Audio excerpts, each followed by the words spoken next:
And we've got an amazing show for you, so I hope you get your coffee ready because we got a lot of howling to do. 5, 4, 3, 2, 1.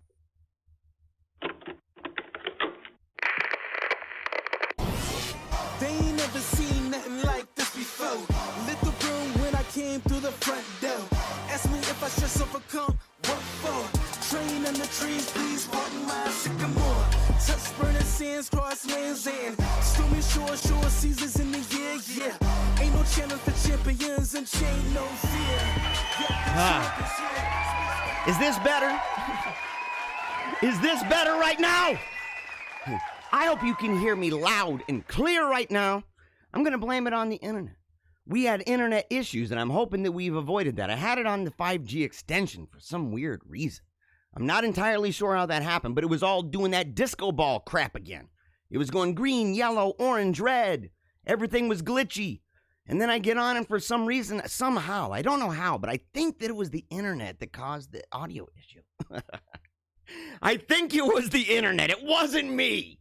It was not me, okay? Because I'm in control here. I am a professional. You are watching right now Paleocrat Diaries. I'm Jeremiah Bannister. I'm so glad that you are here. And I want to tell you, it's going to be a little bit different again today. I'm going to try to crank through this super quick, okay? So we're going to limit the number of stories.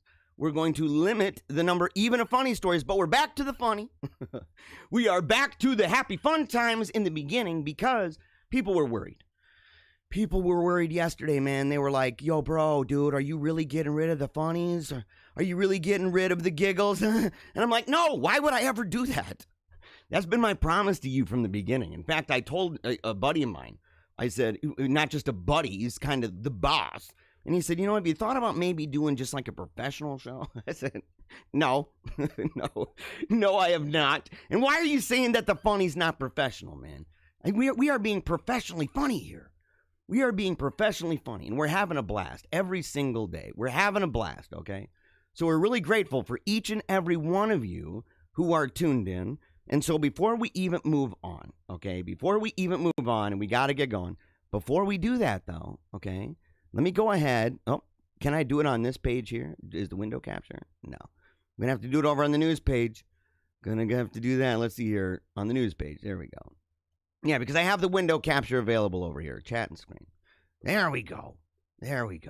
So, all right.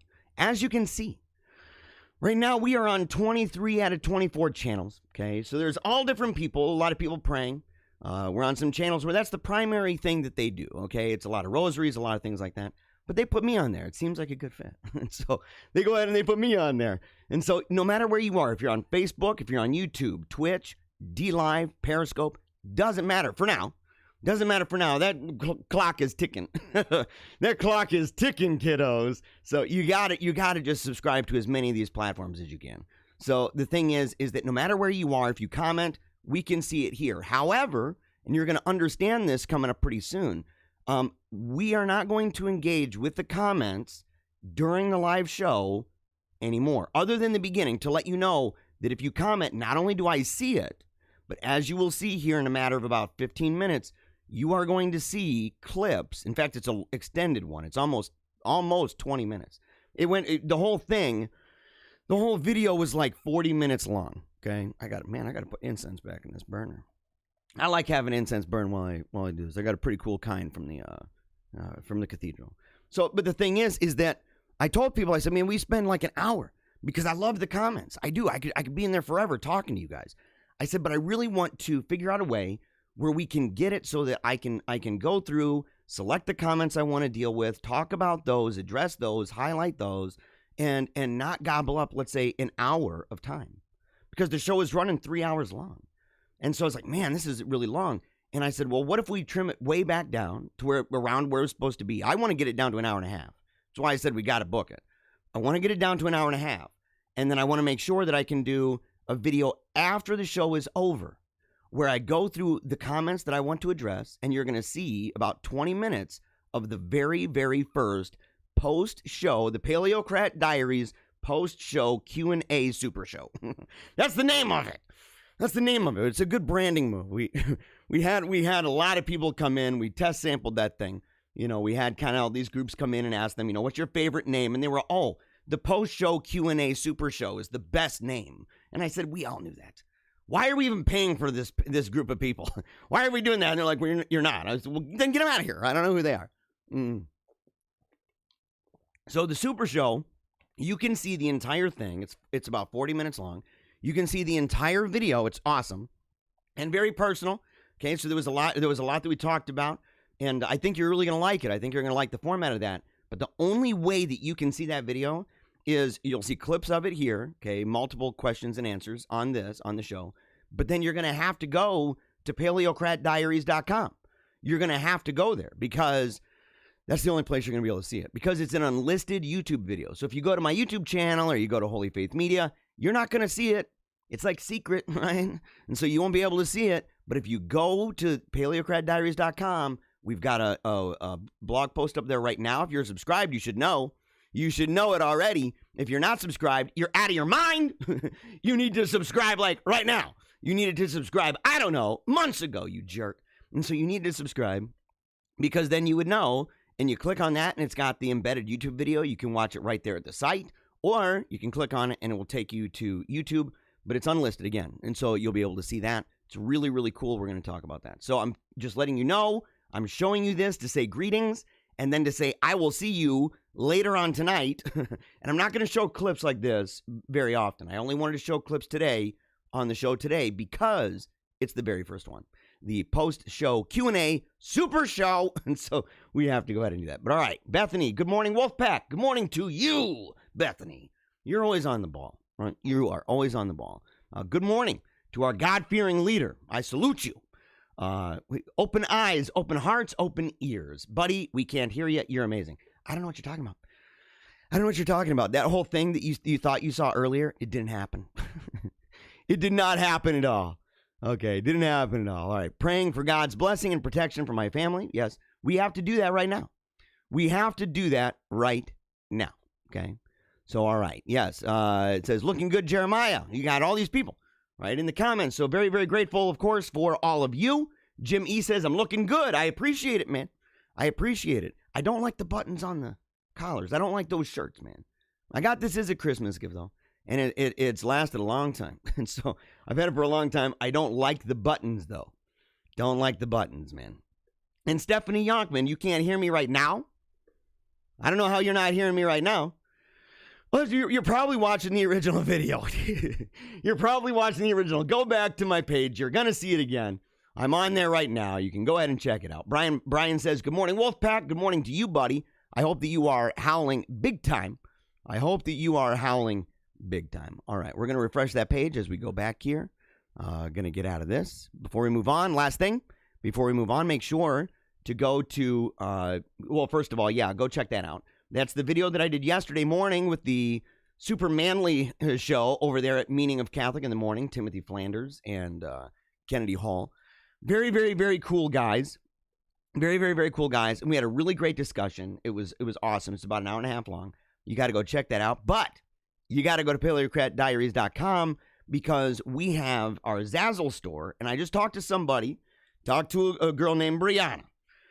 Talked to a woman named Brianna, and her husband is a super dope guy, mega dope, okay? He is the head honcho over there at the College Fix. Very excited about that. Going to connect with him to have him on the show.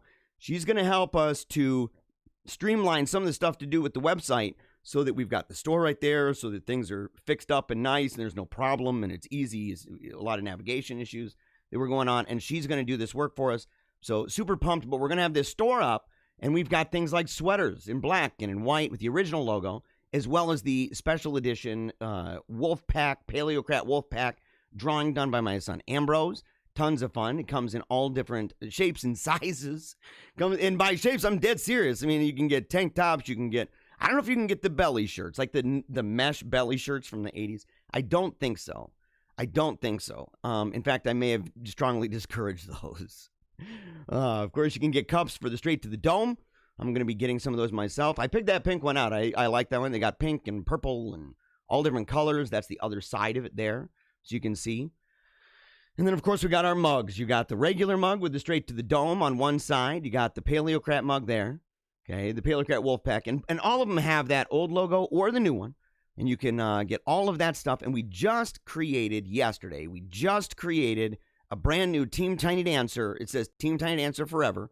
It's the picture of my daughter and our family in the chapel at Helen DeVos Children's Hospital the evening before her 17-hour brain surgery for brain cancer. And it's a powerful story. It says Team Tiny Dancer on the bottom. It says Forever with cute little hearts on it. Cute little, like the Smashing Pumpkins hearts. You know what I'm saying? So it has cute little hearts. And on the other side, same picture, but on the top it says Never Give Up. And on the bottom, it says Keep On Smiling. And so you can get those jumbo espresso bone china. And it got all the dimensions, microwave and dishwasher safe, and meets FDA requirements for food and beverage safety. So, alrighty. Moving on, guys. Moving on to the fun times.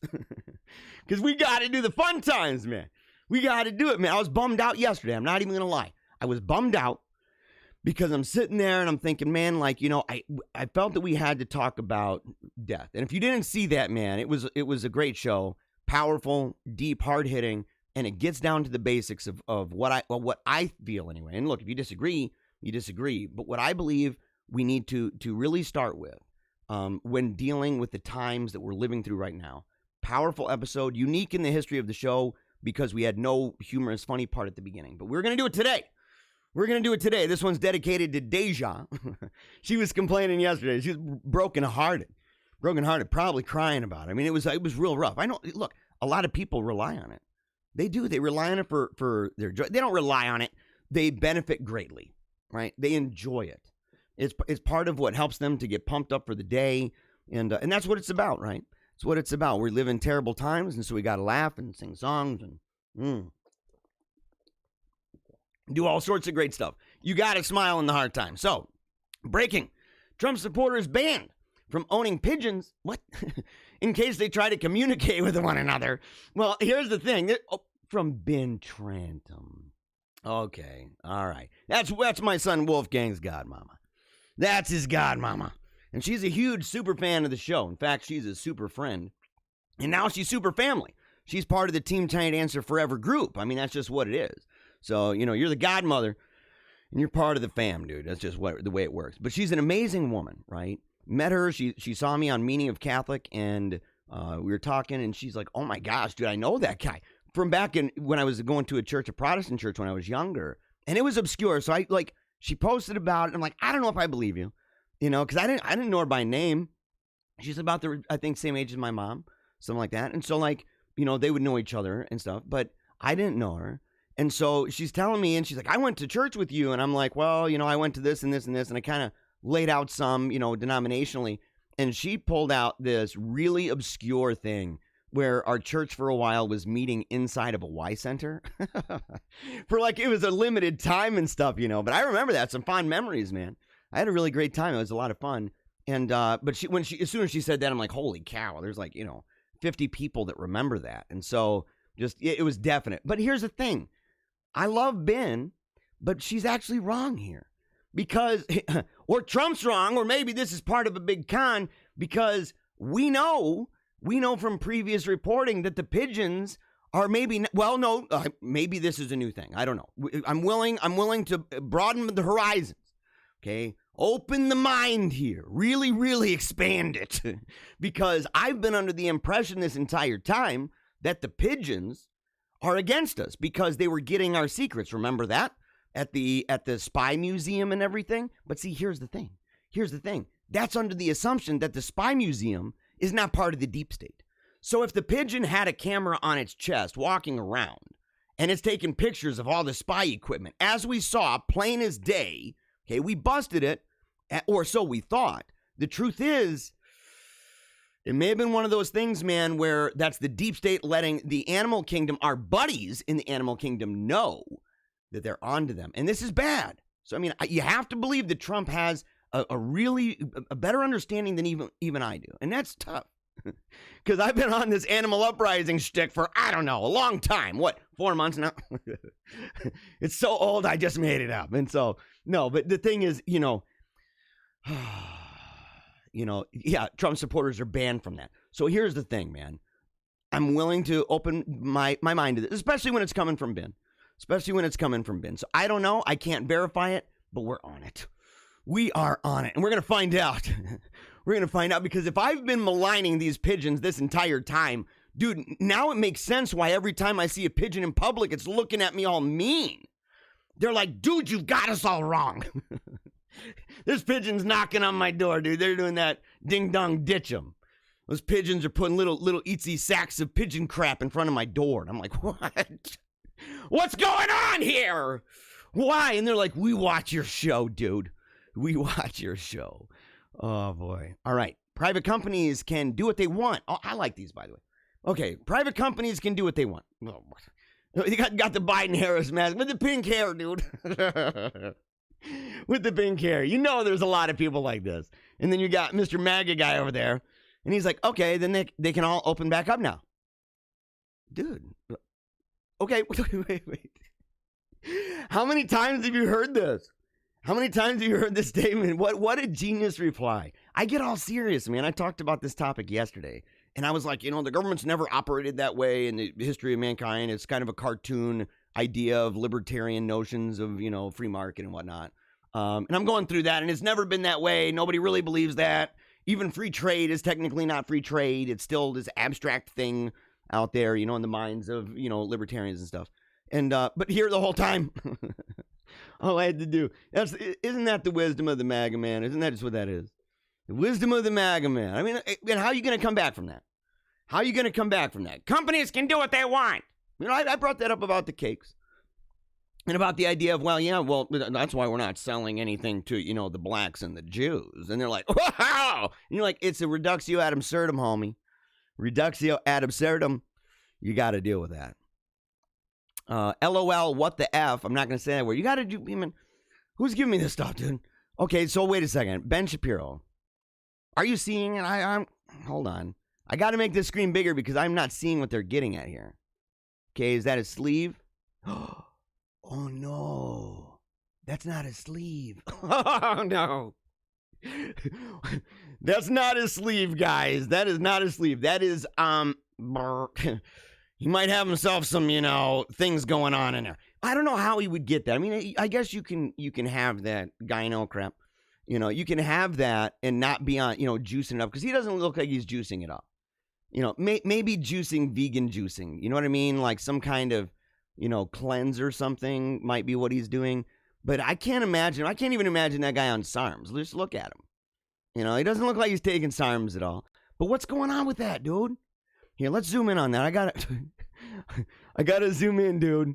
I gotta zoom in, guys. I'm so sorry. Give me 1 second here. Here we go. We are gonna zoom in. Here we go. Boom, boom, boom, boom, boom. Look at that. Oh, wow.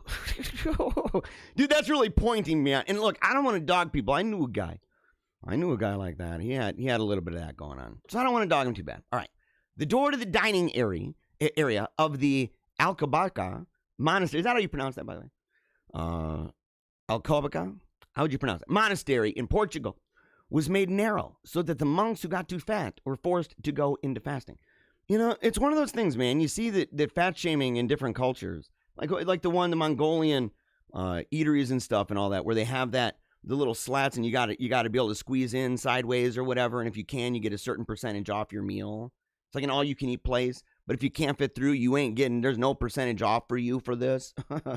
And so you see a lot of pictures of these really portly or husky people trying to get through there, and it's just not working.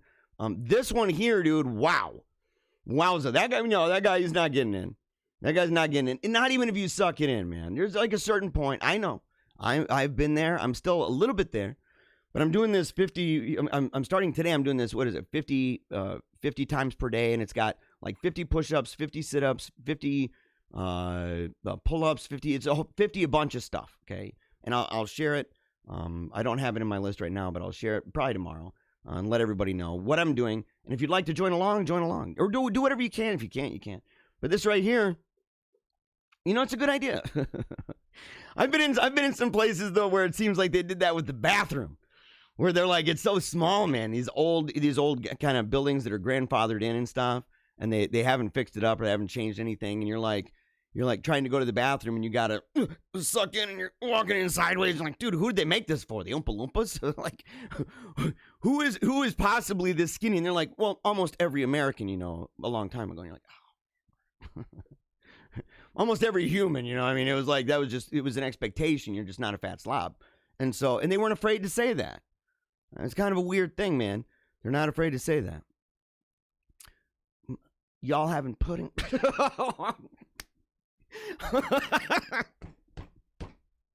But those guys aren't monks, dude.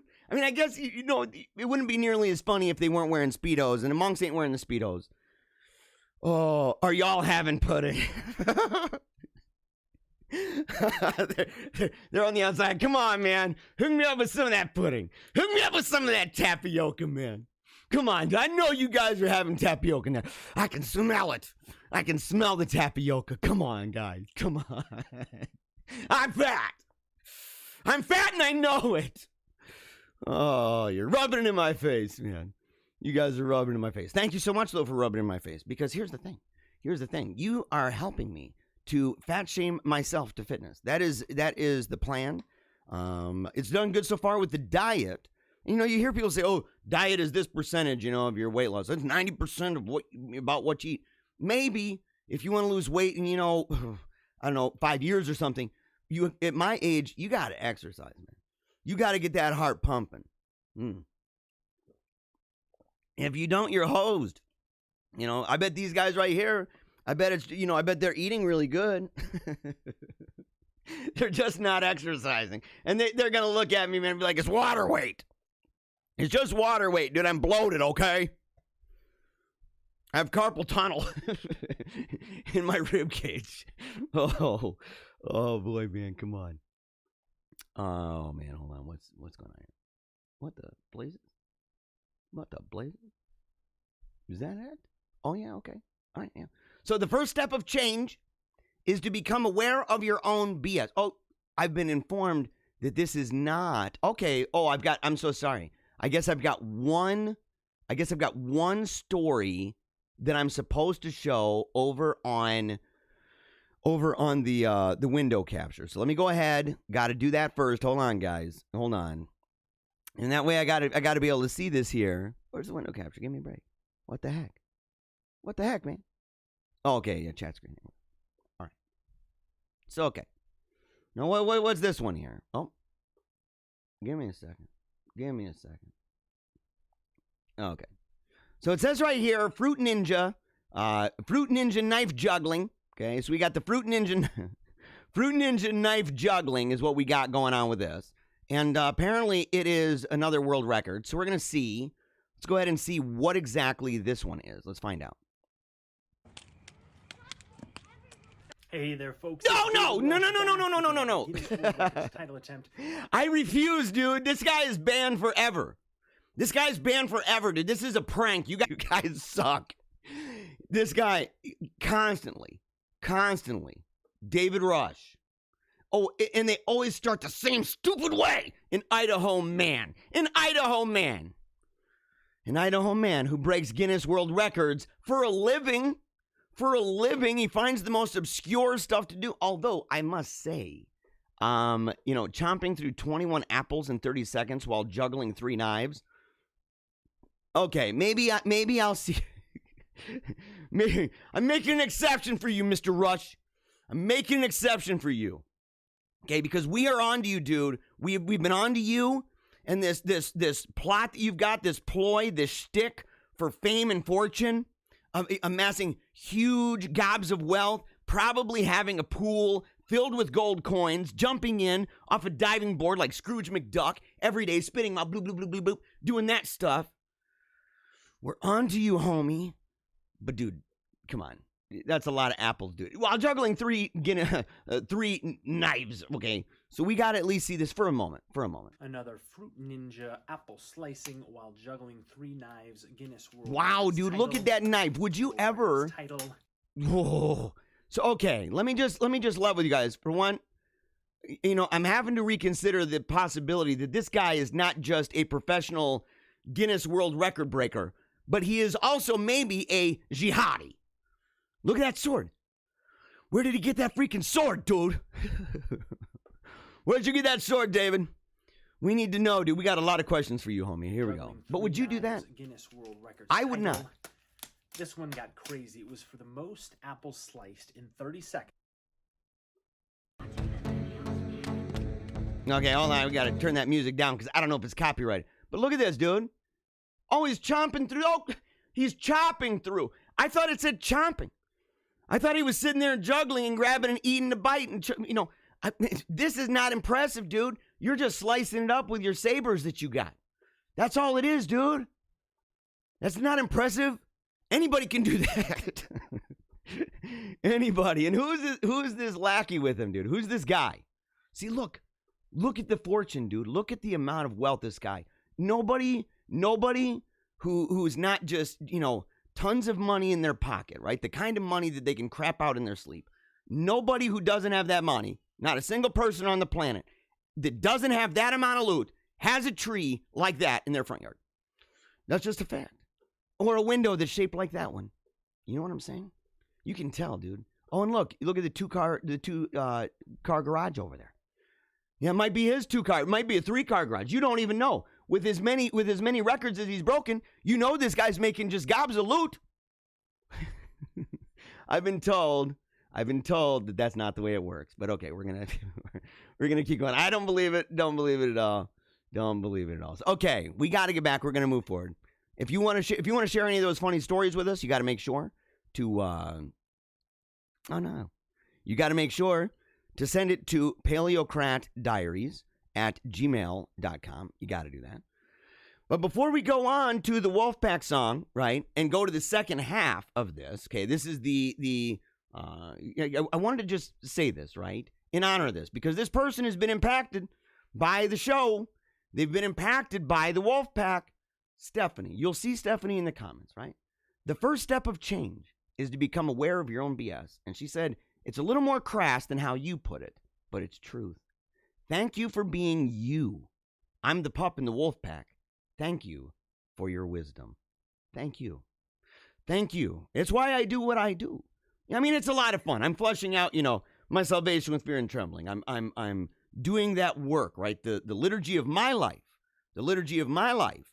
That is my vocation and my calling. I'm doing these things the best I can, trying to figure it out, man. Willing to adapt to where I've got to adapt, make the changes you just simply have to make, and keep pressing forward all the time, no matter what. No matter what. Even if we have internet problems that end up messing with the audio, that's not my fault. It was my fault, okay? I'm lying, dude. I'm so lying. It was my fault. I always mess it up. I always mess up the audio, dude. It's the worst.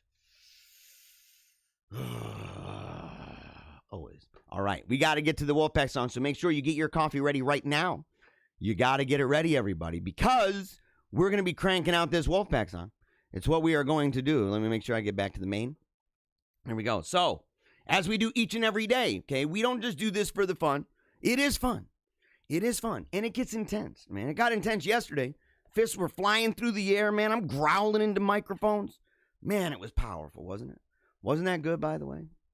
I'm going to put together a good highlight reel of that. In fact, the part where I was like, die, that part, we're going to definitely, I've been told by the staff that definitely 100% has to go into the highlight reel that sometimes plays at the beginning of the show. Makes perfect sense. So before we go to the Wolfpack song, I want you to go get that coffee ready, or tea, or wine, or beer, wherever you are, okay? We have people all over the world tuning in. No matter where you are, no matter what time of day or night, whatever you're drinking right now, whatever you're eating right now, make sure you get it, because you got to have it, because we are going to raise that glass, or the corn on the cob, or the hamburger, whatever it is. We're going to raise that bugger high to the sky, aren't we? We're going to raise it high to the sky with no shame and no fear, right? No shame, no fear, and we are going to howl at the sun. We're going to slam on those doors, those gates up in heaven. We're going to slam on that, and we're going to cry out to the God who saves us, resolved deep inside of our bones each and every single day to do our best, okay, to take a knee for Jesus Christ, to never give up, to keep on smiling, and to remember that one day we're going to die, and that could actually be today.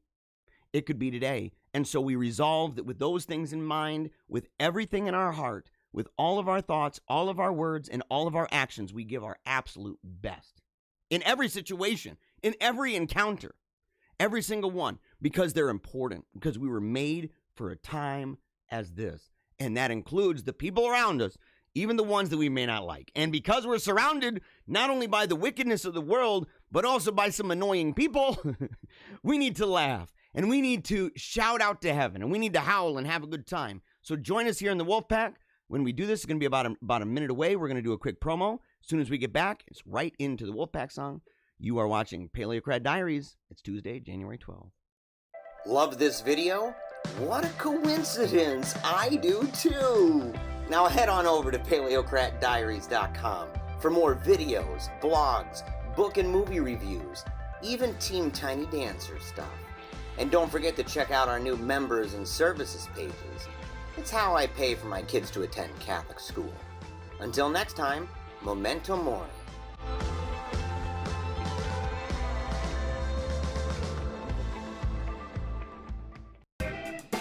All right. Get that glass up high, kiddos. Part of the Wolfpack. Get it up. If you're part of the Wolfpack, you're not afraid. You're not ashamed.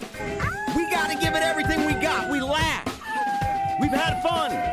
We're going to rock on, marching forward now.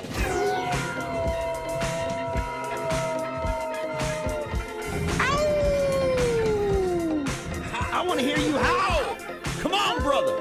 Come on, sister. Come on, kid. Give it everything you got. Dance your heart out and howl to the sun. Gosh, I love this show. I love you, Jesus. And I love you. Come on. Yeah.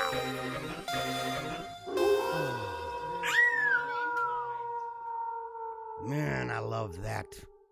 Gosh, I love that. Don't you? Don't you absolutely love that, by the way? All right, back to the news section. Okay, we got to move forward here.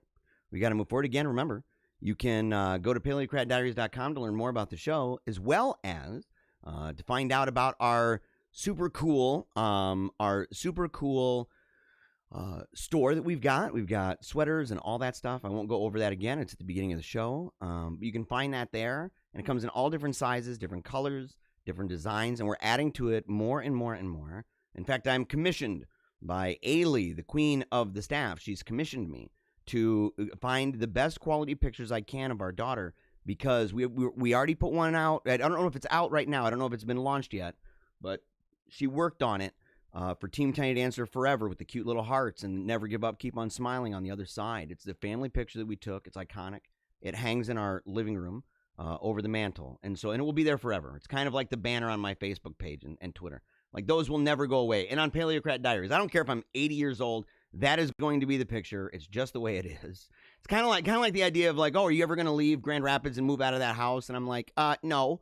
My daughter died in this house. Okay, my daughter, she lived and she died in here. And the idea that I'm going to leave this home and go somewhere else. Somebody told me, why don't you move to Hollywood, man? Why don't you move to Hollywood? I've had offers.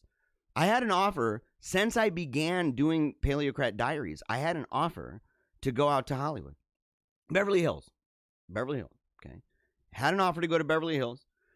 Had an offer to co-host a show. It would have been one of those, from the left and from the right, from the atheist and from the Christian guy, and would have been one of those shows. And he's a high profiler. He's a big name guy and a friend too. We definitely disagree, but he's a friend. And turned it down. Okay, turned it down. And so it's one of those things. So you can go. We're going to put a bunch of pictures. You're going to love it. It's going to be really, really, really great. But let me see here. I have a video. Did I put it over in the... Love this video? Oh, hold on a second. Hold on. Man, I have both of those on there. Goodness gracious alive. Goodness gracious alive, man. What the heck is that? What the heck is that? Oh, here it is. Here it is. Comments Wolf. All right. So I may have it in the news too. I just forgot how it was saved in here. Let me find out if I've got Comments Wolf or not. No, I do not. So I'm going to have to go back to main. And we're going to go ahead and do this. It's going to give my voice a break, too. I was on for 4 hours yesterday. Okay? I was on for 4 hours. Well, no. I was on for 4 hours and 40 minutes. 4 hours and 40 minutes of being on. But I wanted to show this. I posted this really late last night. Okay, and that might happen sometimes. Maybe it'll be right after the show. Sometimes it'll be much later. But no matter what, if you comment after the show, we go through those comments and we find the best ones. The ones that are like, man, that's awesome. And it doesn't have to be a deep question. Sometimes it's just, like I love the ones that Bethany does every morning where she's, talking about the wolf pack and the leader and everything else, the grand leader and all that, and does the little emojis and stuff. I always appreciate that. And so I mention that a lot of times. And so it doesn't matter what it is, but your comments today, as you're commenting on the show, we are going to go after the show is over. We are going to pick the ones that we want to talk about. And some days it may be a lot, some days not so much, but we're going to go through and we're going to address those in a different video, not live. It'll be a different video. And that video that's going to go out, it's going to be an unlisted video. So you're going to have to go. And there's a reason for this. You have to go to paleocratdiaries.com because we are going to share that video from YouTube. It's a YouTube video, but it's set to unlisted. And if you don't know what that means, it's like having an unlisted number. If it comes in on the caller ID, it's not going to show you the number. If you go to my YouTube channel where all my videos are, you're not going to see the video. It's there, but you will not see it. So you need to be able to get the link. And if you go to the .com, you're going to see it right there. And it will say unlisted video right there in big, huge caps, right? You're going to see it. You click on that. You can either watch the video embedded in that blog right there, so you don't even have to go anywhere. You can just click on it and watch. Or you can go ahead and click on the video, and it will bring you to the YouTube channel to the secret link that you can see it. Okay, so you get behind the curtain with this. But the idea, this is only going to last for about a month where anybody can access this, and eventually this is going to be one of those membership things where you say, look, this is for members.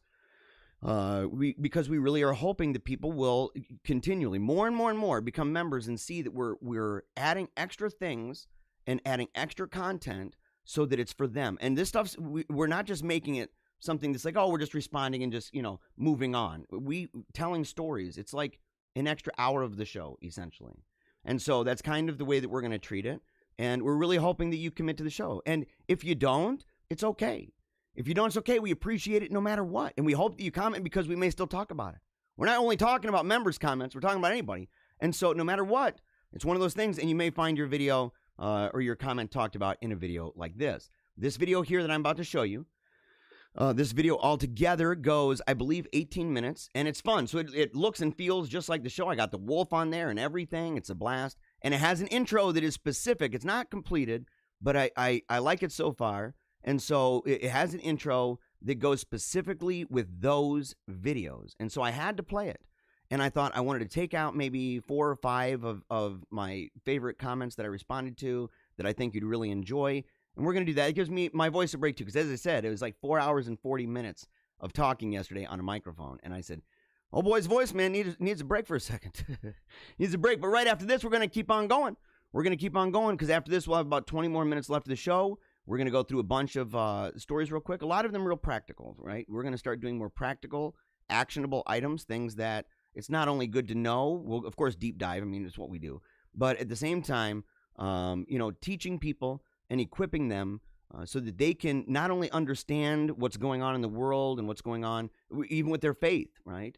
Ideas of politics and economics, political economy, science, all that stuff. To talk about those things and make it so that it's something that they can fully understand and that they can act on in their own lives in a very, very tangible and palpable way. And so that's what we're going to do. So we'll be back right after this. But keep watching. I hope you love it and comment away. So if you have comments even about the comments, perfectly fine. We're going to go over all of them. I love you guys. Here we go. Let's have fun. This is the very first edition. The very first edition. Drum roll, please. Hold on. We got to do the drum roll. Drum roll, please, for the very first edition of the Paleocrat Diaries post-show Q&A Super Show. Here we go. All right.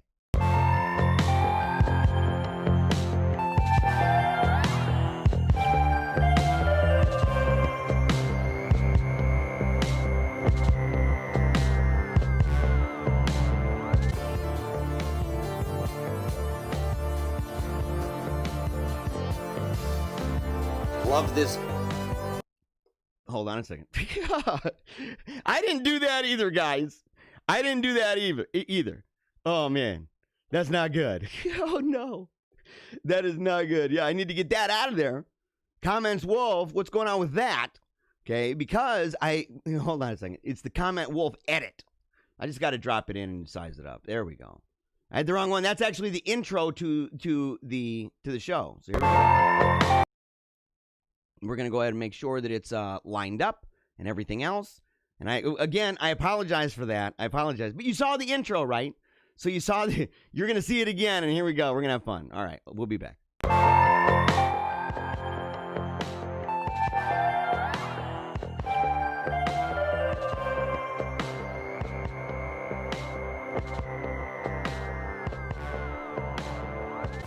All right. We are back. I promised I would get to these comments. Oh, because we did something weird today on the show, we said, well, we're only going to talk about the comments at the very beginning. And we didn't even have the funny stuff. Wasn't that a little bit of a bummer? A tiny itsy bit? We had to get it out, didn't we? But I promised, I said, look, we're going to talk about the comments. We're going to go in, deal with the ones that are the best questions, the best comments, the best criticisms. We're going to deal with them. Not the dumb stuff, man. Not the dumb stuff. And, it's such a relief, to be brutally honest with you, to be able to, skip over the stuff that sucks and say, I don't need to deal with that crap, dude. I don't even need to see it, Have my wife, have Ailey put it all together and say, man, it's organized by her. She gets to pick out what she thinks is the best. And then, oh boy, Big Papa Bear is going to deal with it. So we're going to talk about it right now with no further ado. We're going to crank this bad boy out. And by the way, just so you know, we are going to make sure to be doing this on a more regular basis, okay? So we're going to do this to where instead of spending so much time on the show dealing with just a bunch of comments and having to scroll through and take your time and read them in real time and then realize, well, I didn't need to necessarily read that one. I'm grateful for it, right? I'm grateful. But at the same time, it's not one that you necessarily would need to engage with. And so this is a way better approach to it. Plus, it gets traffic over to Paleocratdiaries.com. And that's always a good thing. It is always a good thing. So, okay, here we go. We're going right over to the news. Oh, dang, son.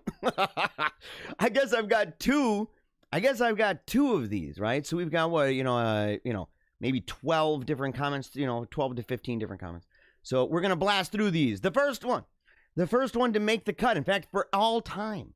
Okay, for all time, you will always be known as the very first comment that I dealt with on the post-show super show over here at Paleocrat Diaries. All right, the trench face. Where'd you get that name, homie? Where'd you get that name? The trench face?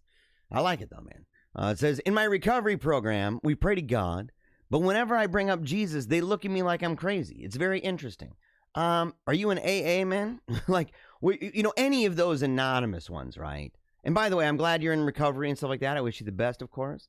And stay true to Jesus. Take a knee for Jesus all the time. And be an example to those people. But a lot of these programs, man, they are premised on the big G. The Freemasonic big G in the sky, the conduit of all the religions. And they say, we're praying to the monotheistic God, that kind of thing.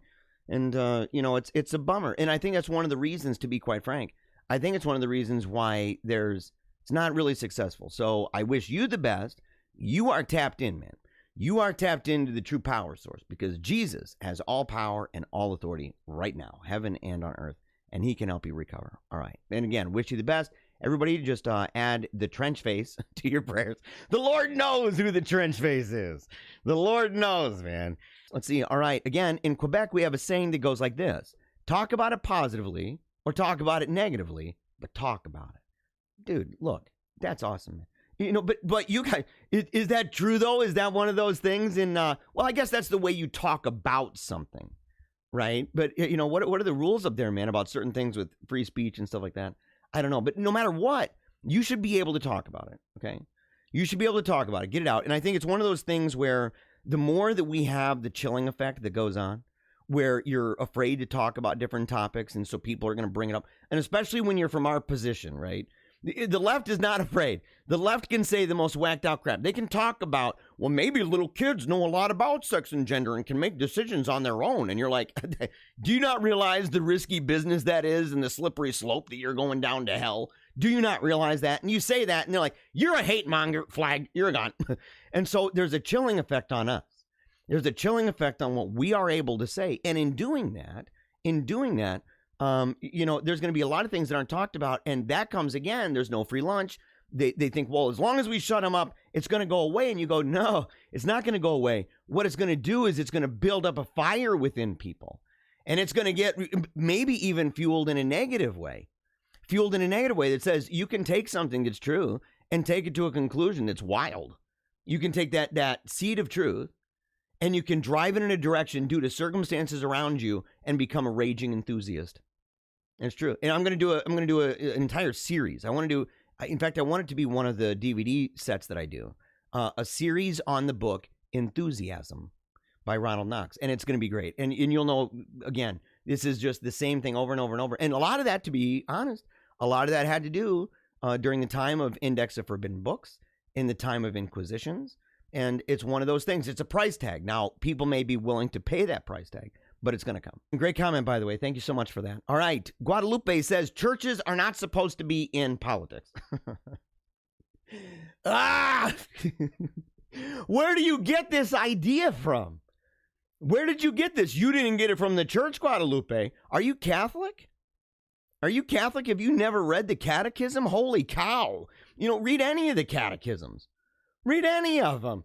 Go back and look at the encyclicals. Do you know how many encyclicals the pontiffs have written about politics and economics? And do you know what they say about that? That the political economy is part of moral theology in the church, and that they have competency and jurisdiction over it, and those who reject it are being unfaithful children? Did you know this? I'm assuming you didn't, but here's where I don't want to be rude, because I'm assuming there's just a grotesque amount of ignorance going on here. But the thing is, though, is that sometimes people get in these comment sections and they talk like they're all badass. They're like, oh man, churches ain't supposed to be in politics! Exclamation point! And it's like, you don't know what you're talking about, you dummy! You don't know what you're talking about. And I'm sorry to call you a dummy. You're probably, just terribly misinformed or undereducated. No matter what it is, badly catechized. I don't know. But the point is, you don't actually know a single thing you're talking about. No clue. I've got too many. You know what? Look, go back and watch the video that I did about restoring all things in Christ with Pope St. Pius X. Go look. Even more in that no matter where you go in the Bible, no matter where, all the time, God has a concern with the way that laws are drafted, because you cannot separate that from what is right, from what is good, from what people ought to do or what they ought not to do. Every crime is a sin, by the way. It's a sin crime. So you would just simply say there are some sins that are not crimes and some sins that are crimes. But either way you go, every single crime is a sin.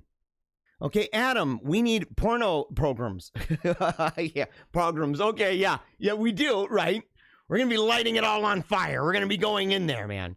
We're going to be going there. Extinguish that bad boy. It blows my mind, man, that you got people that they're like, we shouldn't do that.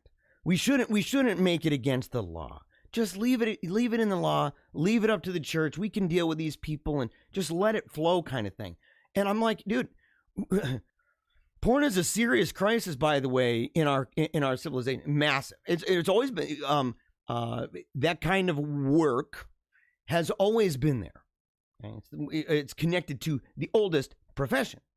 At the same time, it's supercharged, man. It was supercharged with the idea that you didn't have to write it on a cave anymore or draw it in the sand.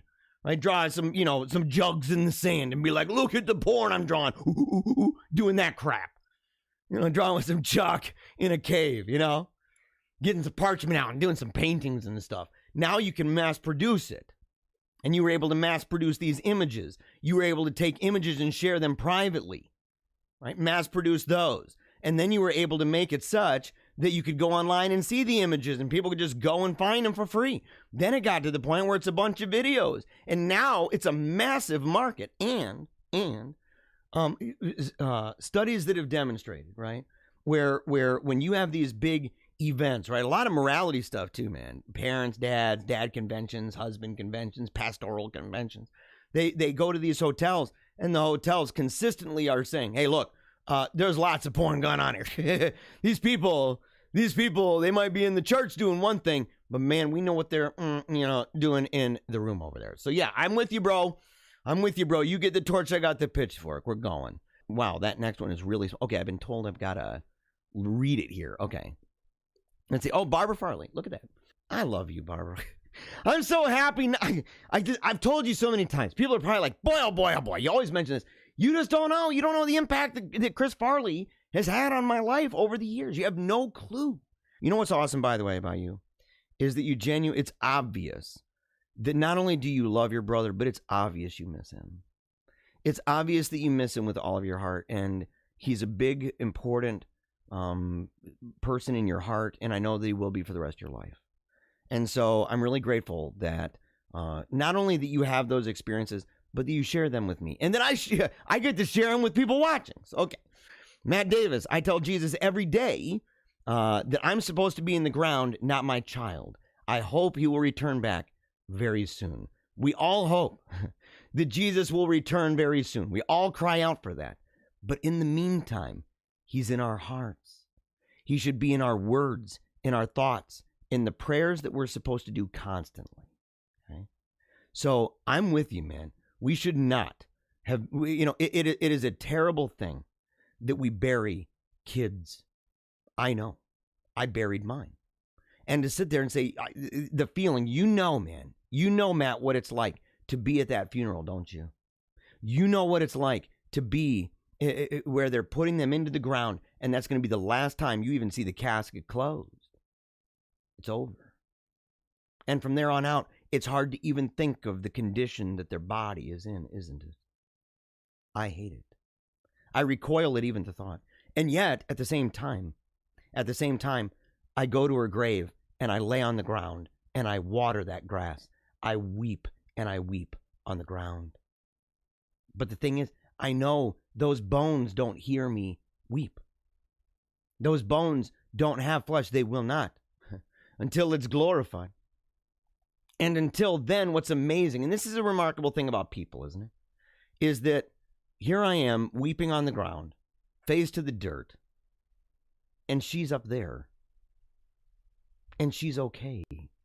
No more cancer. No more tumor. No more blood clots. No more hypothalamic storms. No more sunset eyes. No more paralysis. None of that for all eternity. And she's dancing. She's dancing in front of the sun. She's dancing in front of the triune God, and she's praying for me. The man weeping on the grass. It's an interesting thing about people, but it's a reminder that sometimes, and it's good. I'm not saying don't weep on the grass, man. It's part of what we do. It's part of what we do. But at the same time, when we get up, we got to look up and see that sun. We got to look up and know that's where they are, brother. And that's why we got to be good. That's why we got to fight with all of our might, because we cannot allow that oil to go out. We cannot allow that candle to be under the bushel, can we? We have to run that race to the finish. End of the story. Because we must see our children again. I love you, bro. I hope one day that we meet. And, I almost wish I had pen pals, you know what I'm saying? And I'm not talking emails and stuff. I like emails. I got a couple of people that email me, and some of them email me pretty regularly. Including Barbara, by the way. But the thing is, though, is to write to one another, man, and get old school, dude. Remember pen pals, man? You remember that? I had a pen pal. Where was she, man? Was she over in Iceland or some crap? She was overseas, man. It was awesome. She's pretty hot too. I'm not gonna lie. So when I was younger, I was like, "Dang, son, you're doing pretty good, dude. Doing pretty good until she started writing me about her boyfriend. I'm like, I thought we were going to be together. We're pen pals. All right, Welsh. Are you sure you aren't a priest? Yeah, I'm positive about that. Believe me, I would be a terrible priest. It would be bad. It'd be bad. I would never be good at that. It's not my calling. It's not my vocation. Plus, I got a bunch of kids, okay? I got a bunch of kids. Now, I mean, people can say, well, an Eastern Catholic or, part of that old Anglican deal. And so, like, maybe you're one of those. And I'm like, no, not any of those things.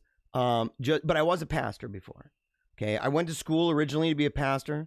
And then when I became a Catholic, I said, I got to do something else. I'm not going to be a pastor, not going to be a priest, right? And I said, so what am I going to do? And I said, I'm going to become a teacher. Lasted a short time. Talked to some people in classical education at Hillsdale, and they said, don't go for your state certification. They said, don't do it that way, because that's like a method of a model that's so opposite of what we support. So I made sure to get out of there and focus all my attention on journalism and mass communication. I do a lot of storytelling, writing, done radio, AM, FM. I've done local TV, stuff like that. And so, but I still have that passion for God. I don't believe that with what I do and what I'm called to do in my life, that it is either wise or good in any way or it wouldn't even be truthful for me to speak the way I do on the topics that I talk about and act as though we can split God from that. I just don't, I don't believe that. God is central to it, foundational to it, entirely essential. All right, Ash Ketchum. Why should I subscribe to you? LOL. Why are you commenting?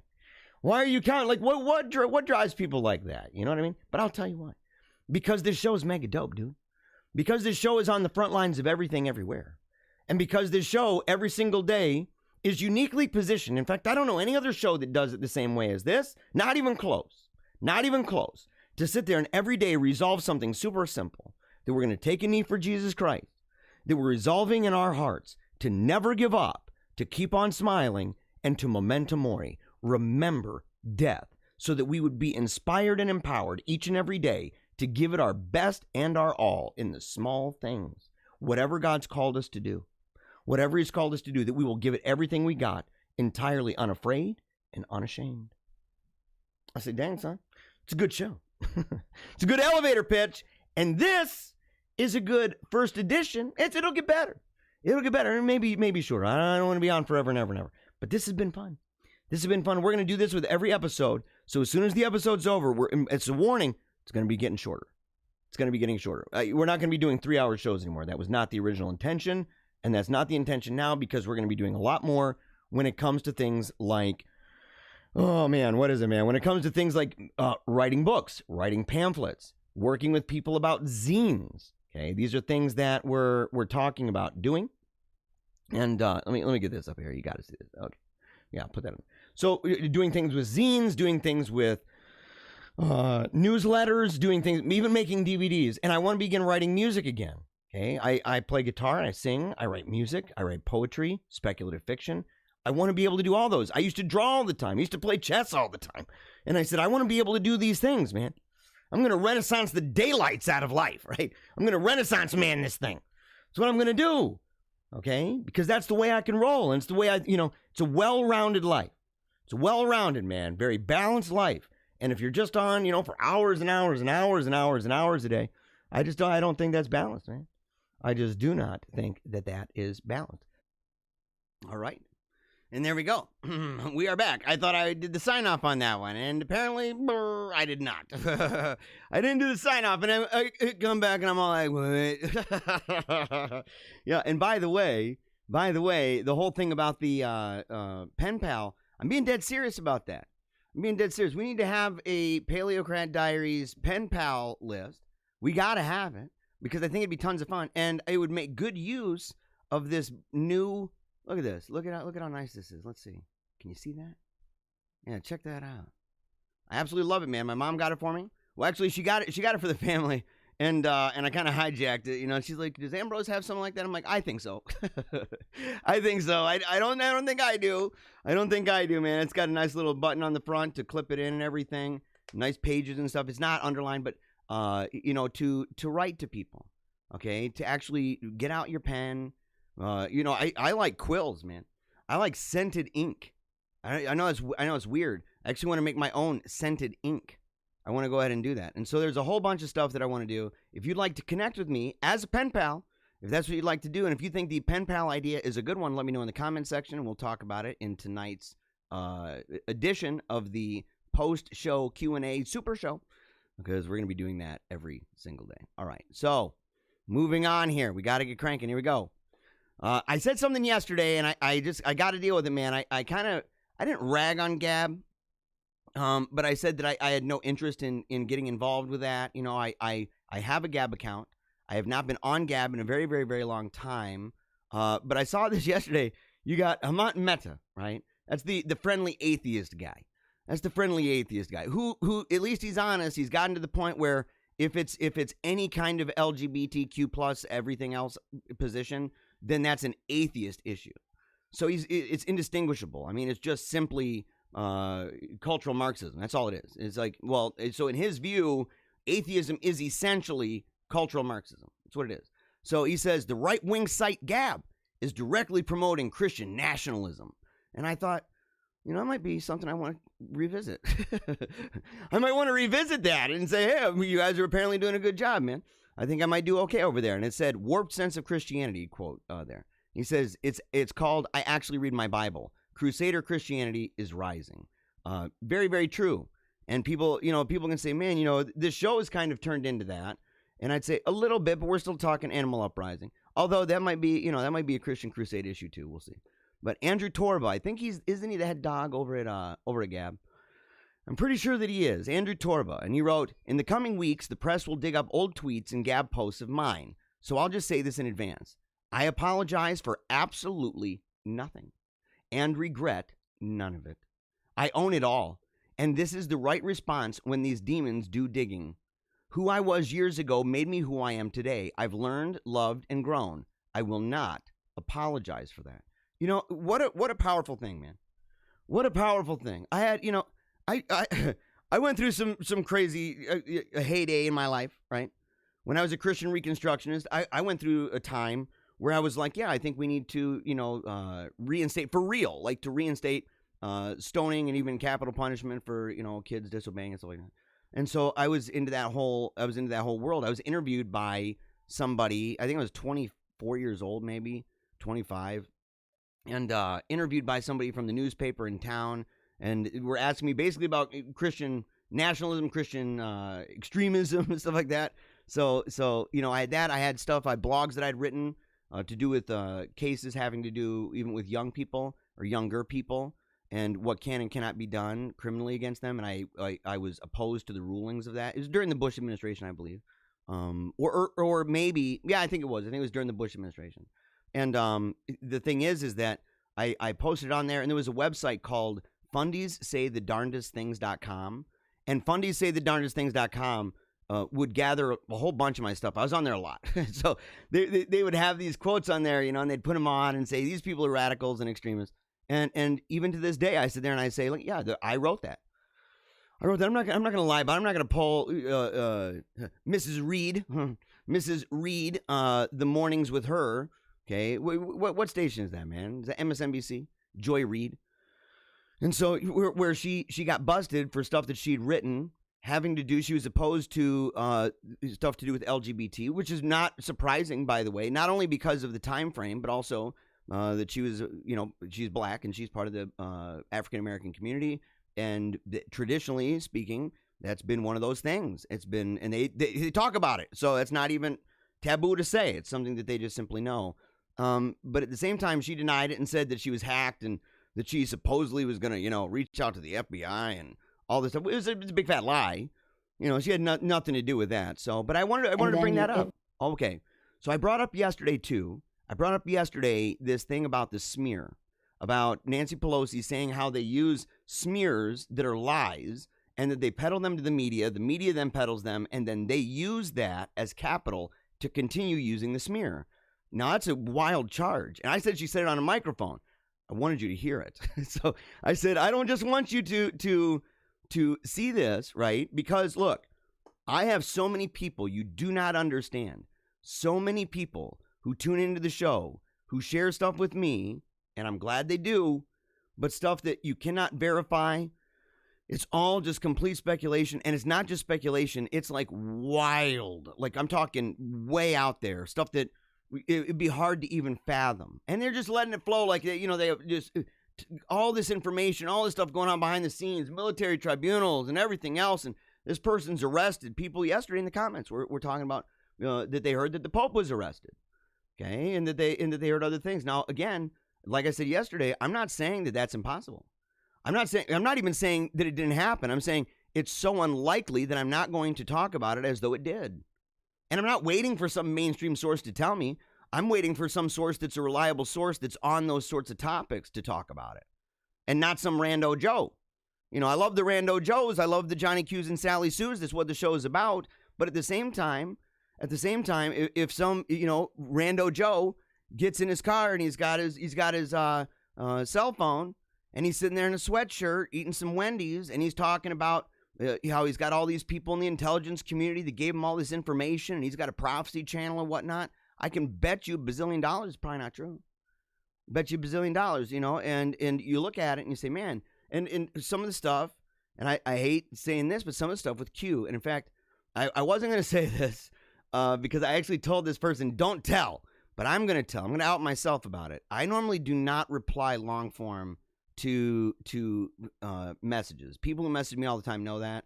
I don't like being online in general, much less social media, much less apps, much less texting with my phone. I have kind of a gimpy thumb. so my thumb, like, it doesn't move the right way. It's kind of a messed up thumb. It's my right thumb. Okay, it doesn't even bend right. And so it's one of those things that people don't really know about me. But it makes it difficult on a flat screen on these smartphones to text and stuff. It makes it really tough. So I don't do that very often. But today, I definitely did. Okay, today, in fact, let me put up the screenshot here. Okay. Yeah, I'll keep that one up. That's a good one. So the thing is I got something about Q, right? And people talking about, Drum Corsi and other things. And this is a person, lover, right? Amazing woman, patriotic, a real leader, mover and shaker and stuff. And just threw it out there at me, like, hey, what do you think of that? And I happen to know a decent amount about that because I was into that for about 5 seconds, like more than 5 seconds. Let's say 5 days. So for 5 days, I'm going in and I'm following the people decoding everything and playing around with the Q crumbs and whatnot, the breadcrumbs and stuff. And I'm following it, and I started just sensing this, and I'm like, number one, we don't know who it is. That's the first thing. You don't know. Now, there's a whole bunch of speculation regarding who it is, and there's ideas that, well, man, it's somebody in the White House because how would they know, and how would they have the pen shot and different things like that. The thing is that even people like Corsi later on said that was simply, that doesn't prove anything, right? That particular photo. That was used by people who said, well, it had to be in here. It had to be in this place. It had to be somebody who's close. Well, that's a lot of had tos. And it didn't have to. And so if you don't know who it is, and if there's a lot of speculation regarding who it is, even down to, what is it? Is it the Patriot soapbox? That's one of those that people have speculated about that. And then there's even a guy, and I wish I remembered his name off the top of my head, and I don't. But there was a guy who, it was kind of the same, it was kind of like Q before Q, and he did that, and he had a huge following of people, and it was later found out that he's just kind of a regular dude. He had a regular job, and he was doing this. It's essentially a LARP. It's a live action role play is essentially what's going on. And so when people started bringing these up, or bringing up the myriad false predictions, because there's been tons of false predictions, and there's always an excuse that it's mixed in with other things, and it's, but at that point, it's really hard for me to believe that. And I hope that people understand that, because I'm not dogging, and I even said this, I said, I know a lot of people involved who support that they're good people, patriotic people, leaders, movers and shakers, and they support it, right? And I didn't want them to be banned. I didn't want them to be censored. right? I'm against that kind of thing. And so I know that. But at the same time, I say for the nature of the show and the sake of the show and the fact that a lot of you are relying on me, right? In a way, I'm your Q in a way. I'm the guy that gathers all the information and then weeds through it and tells you, well, this is what's going on and here's the reason why this is happening. And so if I play that game, I don't want to have a laundry list of false predictions. I don't want that. I don't want anybody to say, man, we've got websites dedicated to all of the false predictions that Jeremiah said. I don't want to do that. And so I'm very, very skeptical of things. I'm very nuanced in the way that I describe it and say it could be that, it could be this. This is what we need in order to find out either way. But I don't normally do long form messages, but I did with her, and I'd be willing to do it if somebody said, "Well, okay, you don't do them on social media." I said, "I know, but I don't even like doing them on email, but I'd be willing to do it in a pen pal." And so, if you'd like to do that and you think it's a good idea, let me know, of course, in the comments, and we'll talk about it in tonight's video. So, all right, if you don't make time for your wellness, you'll be forced to make time for your illness. Read that again. That's why I'm putting it up for one more time. We showed it yesterday. And we're now in a place where illness is all around us, right? The illness of the body, the illness of the mind, the illness of our culture, the illness of our institutions, the church and the state, the illness that is going on within our souls. It's a wicked thing that's happening, okay? So we're all sorts of discombobulated right now and just staggering around drunkenly through time and space. And it's a sad and tragic thing, but we're not helpless, okay? And I wanted to just bring up a couple things, not a ton, but to say this, and to say, there's a lot of things that we can do, and sometimes it kind of looks like this, right? Boss, I assure you, the doof wagon is not a waste of resources and is essential to our survival in the wasteland. A lot of people will say, man, the kind of stuff you're talking about is daunting. We talked yesterday about cell phones, stuff like that. It's daunting. It's a really challenging thing. And I said, we need to become uncomfortable again. We need to become uncomfortable. That's delayed gratification, for example, that just because you have a thought that says, boy, man, I'm watching a movie, enjoying a movie with the family, and you see somebody and you go, man, what movie was that person in? That's always been on the mind of anybody who's watched movies in history, okay? But we haven't always had the ability to just pull out a phone from our pocket, go to the IMDb app and start looking it up, and then be distracted by other things and start looking those up. You go down that rabbit hole. You're like, oh, well, this actor was also in this. And you click on that one and it's got a movie. And then you're like, oh, well, yeah, this too over here. And next thing you know, you've been distracted for 20 minutes and your family's all sitting around watching a film and you've missed it, right?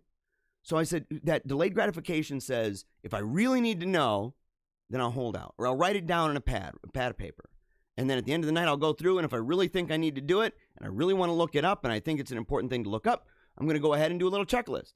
These are thoughts that I had throughout the day. Carry a little pad with you. Okay, you can put ones in your pocket. It's easy to do. And so it's not always big. It sounds big because we live in an age of convenience.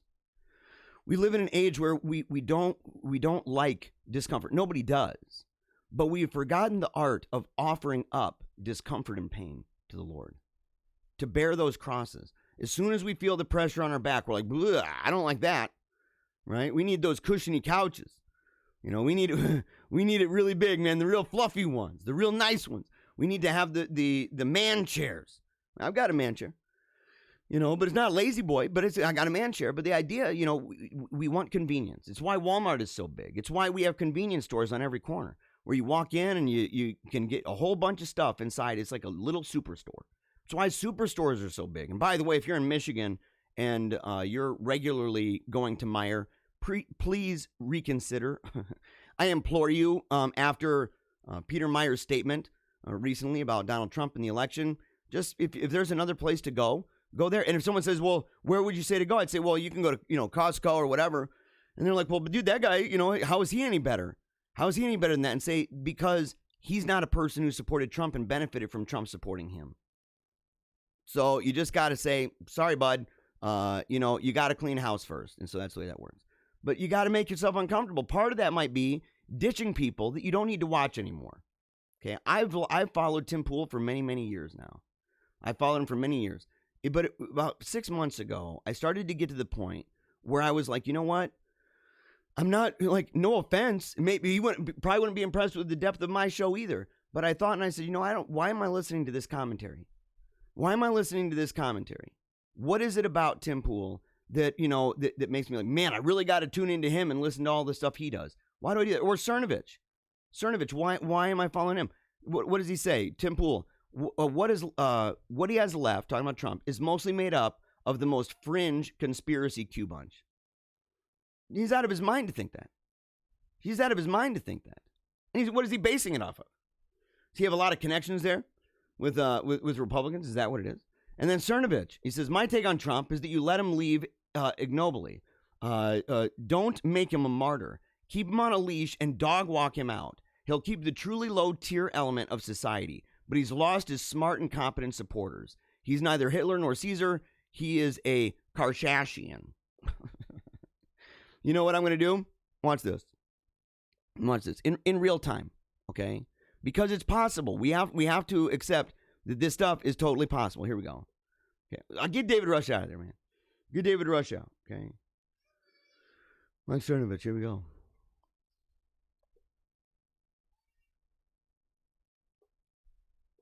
See this? It's easy to do. Watch this. Unfollow. Don't need it. What is it benefiting? Let's see Tim Pool. Let's go see. And again, these aren't just people. These are people I've liked. Following.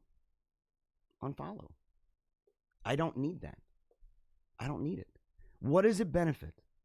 How does it make me a better person? How does it make me a better man? How does it do that? And the idea, I mean, it's kind of offensive, dude.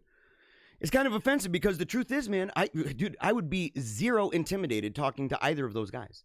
Zero. None. And so the idea that look for one, look at the elitism, look down the nose. Those poor suckers, those hillbilly chumps. Look at the way they talk. And so the idea that they were populist in the first place. Give me a break, man. Give me a break, homie. You sit there and you're like, dude, how can you call yourself a populist? How can you call yourself that? And especially, dude, look at Cerno, man. Cerno became what he was because he wrote a book about guerrilla mindset. And a bunch of guys, kind of like the Jordan Peterson phenomenon, you have a bunch of guys who jump on board. It's a self-help book for people going through a hard time, for dudes who've been struggling, right? That's a lot of the people he's talking about. It's a lot of the people Tim Pool's talking about. But these guys, he can say all he wants that he's not a wine sipper. He totally is, dude. That's okay. That's okay. I don't have anything. I'm not against the natural aristocracy. We have different levels of talents, different dispensation of gifts.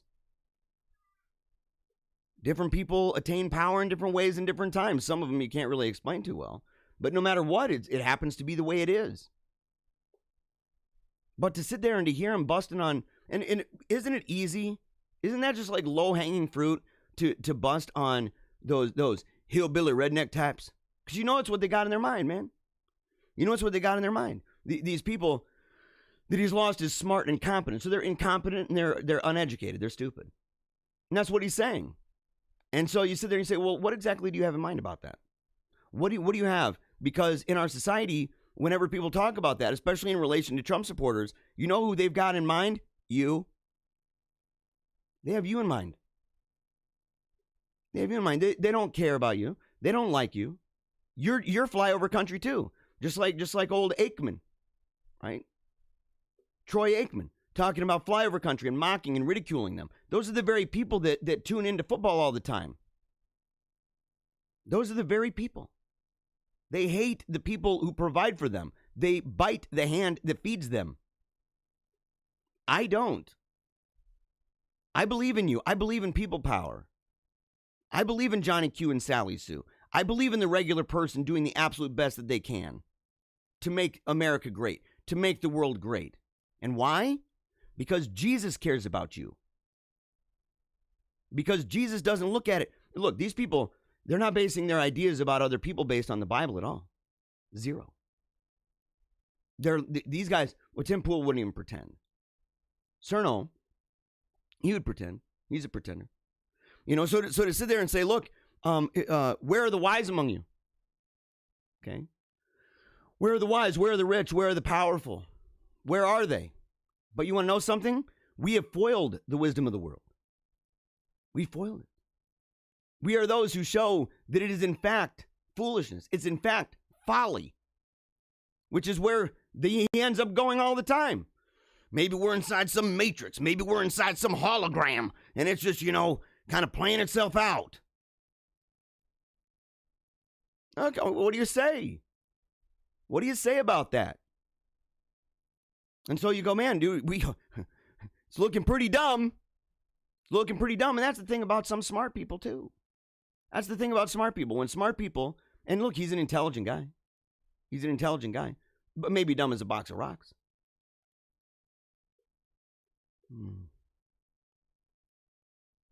But we can build this stuff. We got to get some trash out of the way, don't we? We got to get trash out of the way. We got to get stuff that's bogging us down. We got to get those burdens out. Okay? The unnecessary ones. The ones that aren't crosses. We need to joyfully bear them buggers. But to sit there and say, some of the stuff is just simply self-inflicted. Look around yourself right now. Look in your car. Open up the car. You feel comfortable taking a picture of the condition the inside of your car is in and sharing that? Sometimes it's an undue burden. And that's kind of a microcosm, macrocosm of the bigger picture. Okay, it's what this is, a snapshot into your life in general. You say, man, is your room messed up? Mine is. Mine's trashed. It sucks. But it's also on my mind. It's one of those things, not just on my mind as something that bothers me, but something on my mind that says it's got to be dealt with. Because I know that it's kind of a visual representation of something that may in fact be true in a lot of different areas of my life, or that it's something that's an evidence in my life that is showing that there are certain areas of my life that are that way, and not just areas as in geographical. Okay, but things that I'm doing, maybe I'm so focused in on one thing that I'm doing it at the detriment of another. I said that in the video that we just watched, talking about the desire to trim down the length of the show, because I want to do a lot more things. I want to make DVDs. I want to write a screenplay. I've had a couple ideas for screenplays for a very long time. I'd love to write one. I'd love to direct stuff. I would love to I want to get back to my guitar. I want to get back to writing. I listened recently to iTunes. I was on my iTunes. I'm going through my iTunes library. I'm going through and I'm realizing, man, I used to have a lot of these audios that I'd record. I'd play something new, and I think it sounded really great. And sometimes I'd say what the notes were or whatever in the progression. And then I would go ahead and I'd record it for safekeeping. And whenever I'd upload it to my computer, there it goes. It's right in the library. And I heard it, and I'm like, man, dude, I missed that. I hopped on the mic one night, and I just started singing, listening to the music and singing. And I said, man, I need to put lyrics with that. I read about 2 months ago, I was reading poetry and stuff on the show. Not every day, but I was reading some poetry. And one day I snuck one of my own in there. There's one called She Clipped Her Wings. And I wrote that as published in an intercollegiate literary journal. I won the top award for creative writing that year. And so, I sat there and I said, to get back to those things, but maybe I'm so focused on one thing that I'm not able to do those other things that I really enjoy, whether as a gift and talent or as a hobby. Right? Maybe it's not part of my vocation. I don't anticipate ever being a professional artist that goes around and sells my art all over the place. But it'd be great to have it on walls. It'd be great to have prints of it.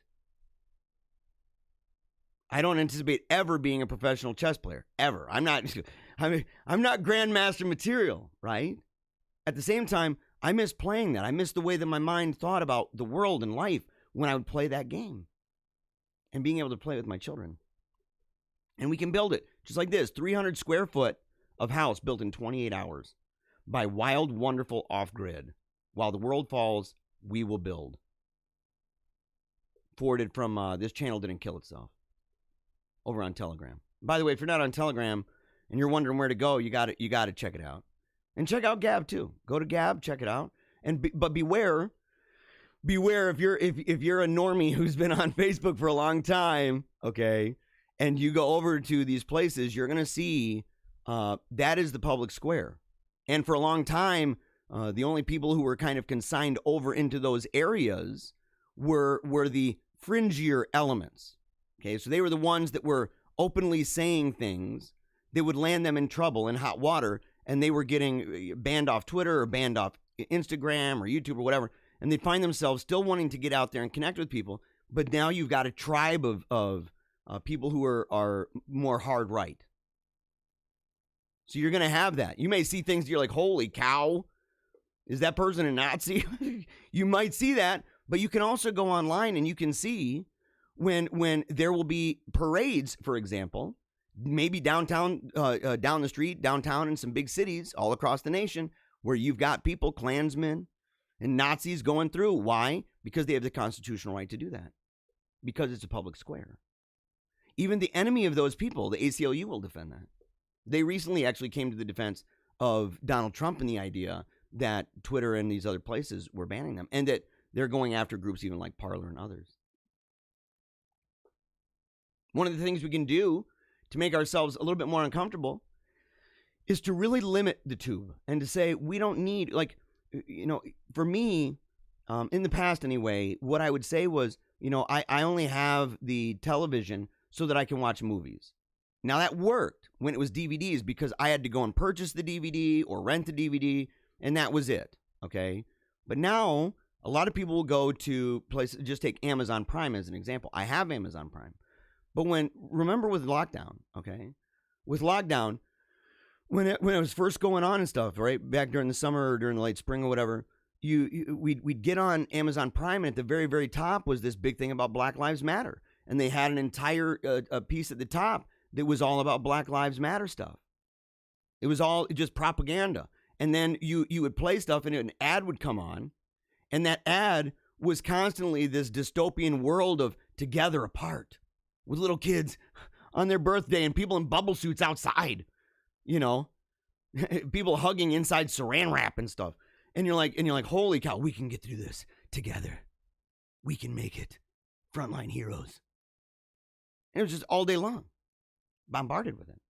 And so to sit there and say, man, it's not the same as if you just simply went to Redbox or whatever and got a DVD. It's not the same. Because now you're getting it too. Same thing with YouTube. YouTube did the same exact thing. YouTube, for a long time, had the Black Lives Matter stuff. Same thing with the LGBT stuff.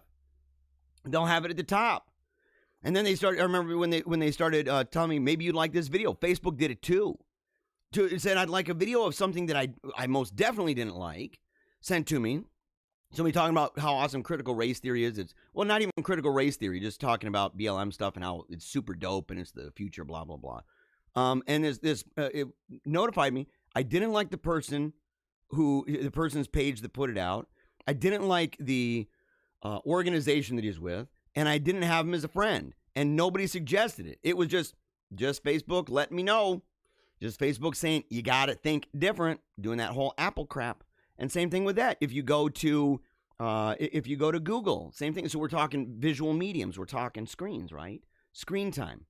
So you go to Google and you look something up, and it's really, really, really hard to find oftentimes what you're looking for, because Google is no longer simply giving you the results. Google is giving you the results they want you to see. And it's not want you to see because it's the most relevant. You want to do an experiment with this, look up stuff like flat earth. I mean, look it up. I mean, if you just want to investigate and say, why are people believing in that? Why do so many people, it seems like it's a growing thing. Like, and sometimes it's in the news about how they're cracking down on this. Like, what's the reason for that? And so you go and you look it up.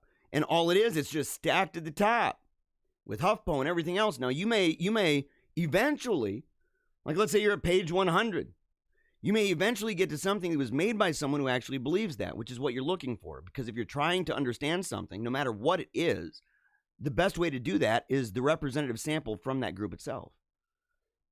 From the group itself. And so you say, if I want to know anything, if I want to know about Democrats and what they believe, or what they believe of themselves, that kind of a thing, what should I read? What should I do? And I think it's good to read both. It's good to read the criticism, and it's good to read the representative sample, the group that's speaking of themselves. I learned this, in fact, with Catholicism. When I was blogging back in the day, I was on Zanga, and I'd get on a blog, and every day, man, I'm just pounding away at how wrong Catholicism was.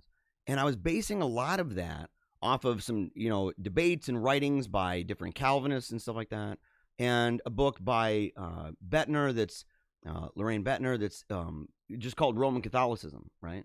So I read that book, and I'm using the arguments in that book, right? When I was writing the blogs and stuff, and I had a lot of people. It'd be like 75 unique individuals, so it wasn't just 75 comments. I'd have 150, sometimes over 200 comments, and from like 75 different people in that section. And we're all debating. I got a bunch of Catholics in there, a handful of Protestant people, a handful of Calvinist people, and we're all in there and we're debating. And it didn't take long before I started to realize that my understanding of Catholicism was being challenged. And they asked me, where did you get this idea? Where did you get the idea that this is what we believed? And I didn't say it at first. I went to the book instead. I got offline. I went and I looked at the book, and I went to the back of the book to see what are the sources that are being cited. And it was pathetic. It was pathetic. And it was almost all just Protestant people talking about Catholic people. And not even citing authoritative sources, but more contemporary modern sources. It's a real problem. And so, I sat there and I said, man, I gotta go read a book and find out what is it that they say of themselves. And so I did. I went to the Catholic Information Center in Kalamazoo. I drove there. I was by myself. And it was weird, man. It was weird. I'm used to going to the Family Christian Bookstore or whatever. We call it Family Mammon. The Family Mammon Bookstore. So we go over to the Family Mammon all the time. And you get, you got your Joel Osteen stuff and everything else. So it's kind of all mixed in. And every once in a while, they'll have like, R.C. Sproul or C.S. Lewis, but it's normally way in the back. Behind the I Saw Heaven stuff or I Saw Hell stuff, that. And so you can occasionally get some decent stuff about theology and apologetics and philosophy, but it's not prioritized, let's put it that way. So I go to this Catholic bookstore, and I walk inside, man, and it's like a different universe. I'd never seen anything like it, man. There's all these books with priests, man. They're wearing their, their vestments and stuff. You got nuns and their habits, and I'm like, dang, dude. You got rosaries all over, crucifixes everywhere, and I'm like, man, dude, what is this? And I bought some books, and I went home and looked in the description in the back. I looked in the bibliography, in the citations and everything else, and I looked in the footnotes, and I said, they are citing what is most relevant and authoritative to them. And so, I started seeing catechism. So I went and I bought a catechism. I didn't know, it didn't have a fancy picture on the front. So I went and I bought a catechism. And I had a buddy actually send me a Roman catechism. It's the first catechism I ever read. And that's the official, that's the, what the church believes about itself. And so you say, well, okay, what does the church say of itself? What does the church say about its beliefs on, any given issue? You're going to find it there. And I did. And it was stunning, So you got it, all of that to say, you really do need to be able to go to sources, even if sometimes they're going to be biased of themselves, and they may sometimes fail to see things about themselves in the way that they're pitching what they believe, where a critic would be able to see that. So it's good to have both. But Google doesn't want that. Google doesn't want it. Yahoo doesn't want it. YouTube does not want it. So they all do this thing where they set it up in such a way. That you go, man, it's one of these things where they want you to see what they want to see first, because they know, they've done tests on this. They know that most people are going to go to whatever is at the top, whatever link that is. Very few are going to go to the second page, much less to the 10th one, much less to the 100th one. And that's not even exhaustive. I know, because I can look myself up. I've done it before, right? So I know different sites that have me on there. I go and check the sites, and there I am, and it's not on Google at all. So I know that that's true. So we got to say, is this the way that we should get our information, or is this simply a way that they're curating beliefs, they're curating values, and they're peddling it over and over and over and shoving it into our brains, hoping that it will penetrate into our hearts? Because the truth is, over time, if we're honest about it, that's exactly what's happened. And one of the ways to deal with this, in fact, I've got this article. I'm going to go ahead and put this one up right now. Let me see. Is that? Okay. So, okay, we're going to go ahead and this is the last thing we're going to do. By the way, I love you guys. I love you guys. All right. So here's the deal. Okay. Well, we'll do two things. Okay. So this one and one more, and we'll be done. We're signing off here today at 1. Okay. So 2-hour long show. I'm trying to do good. That was my original promise. So we're going to do good about that. And remember, of course, we're going to do the post-show Q&A after show. Is that what it's called? Is that what I called that, man? The post-show Q&A after show? Is that what it was called? I don't know if it's after show. I don't know if that's a super show. Post and after. I'm like, what am I talking about, man? I made it up, dude. I made it up. Yes. Okay. Yeah. The post-show Q&A super show, and that'll be posted later tonight. We have last night's posted. You can find that exclusively at paleocratdiaries.com. But one of the things we can do is to take the advice of C.S. Lewis on this. Right? This was an article I saw. It's on Athanasius on the Incarnation. And it says, C.S. Lewis on the reading of old books. We often settle for reading about the works of Augustine, Calvin, or other old books, rather than reading the works themselves. C.S. Lewis recommended the reading of old books in his introduction to Athanasius on the Incarnation. Now, this is over at reasonabletheology.org. And I highlighted some things I just wanted to show you, okay? And I wanted you to just think about. I wanted you to think about it. And tell me what you do, okay? And what you think about this, okay? Because this challenged me a little bit too, for the opposite reason that he wrote it. And I'll tell you why. There's a strange idea abroad that in every subject, the ancient books should be read only by the professionals, and that the amateur should content himself with the modern books. I think this is really true. I think a lot of times there's this feeling of inferiority that if you say, well, if you read, Plato or Aristotle, that it's not just that it's old, right? But there's this idea, because most people would not be like, oh, they're wrong. They wouldn't even, that's not where they're going with it. Most people, they might think it's just a lot harder, a lot more difficult. And they think that the newer stuff is easier, but they're wrong. He says the error is rather an amiable one, for it springs from humility. The student is half afraid to meet one of the great philosophers face to face. He feels himself inadequate and thinks he will not understand him. But if he only knew, the great man, just because of his greatness, is much more intelligible than his modern commentator. The simplest student will be able to understand, if not all, yet a very great deal of what Plato said. But hardly anyone can understand some modern books on Platonism. It has always therefore been one of my main endeavors as a teacher to persuade the young that first-hand knowledge is not only more worth acquiring than second-hand knowledge, but is usually much easier and more delightful to acquire. It's true. It's true. You look at these books, and I see it all the time.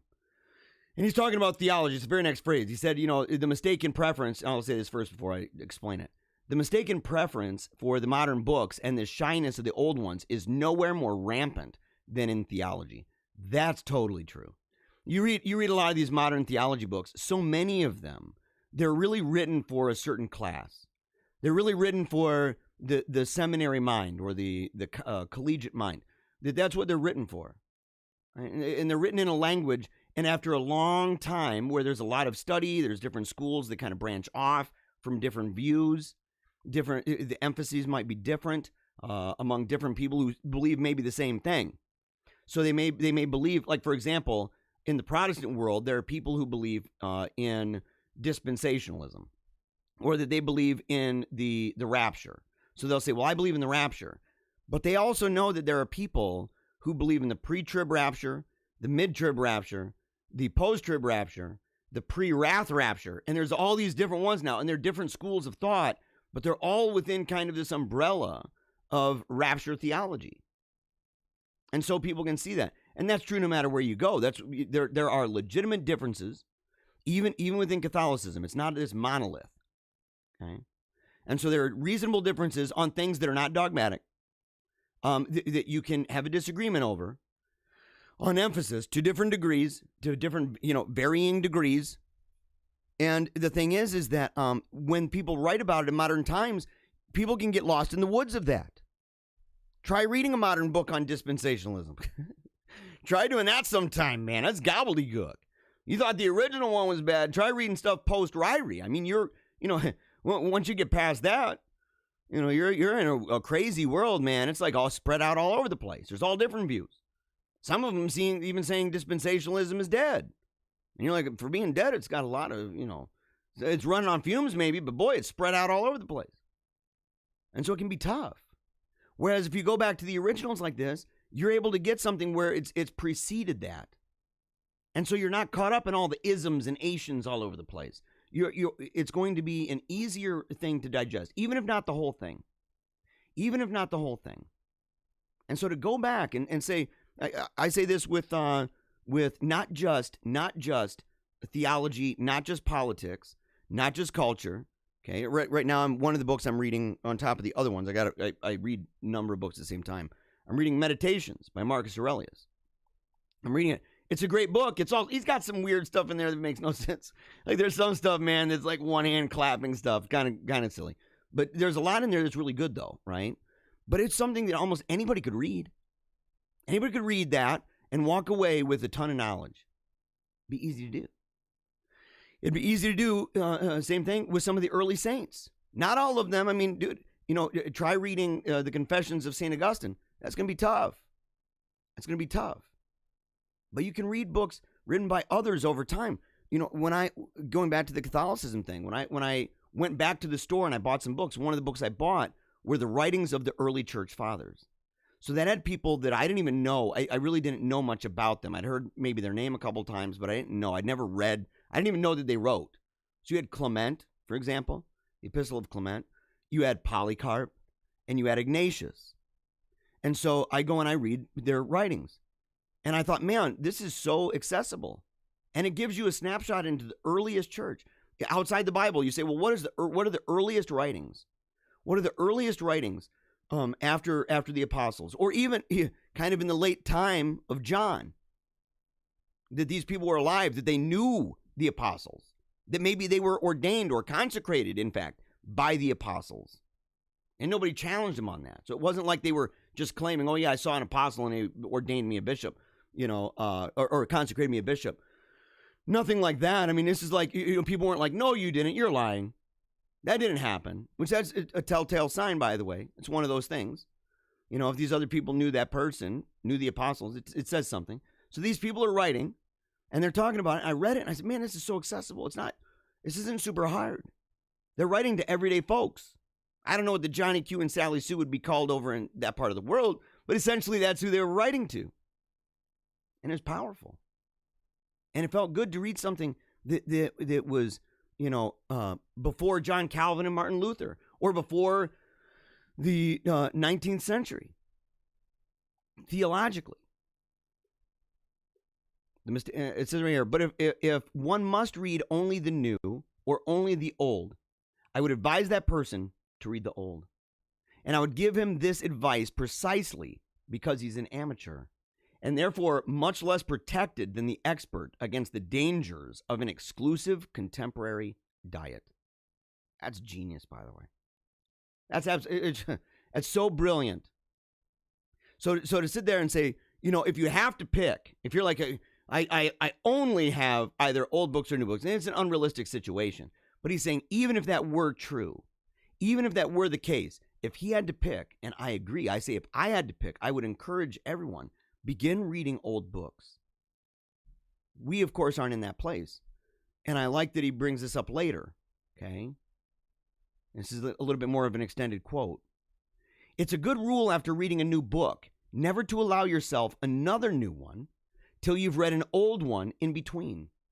If that's too much for you, you should at least read one old one to every 3 new ones.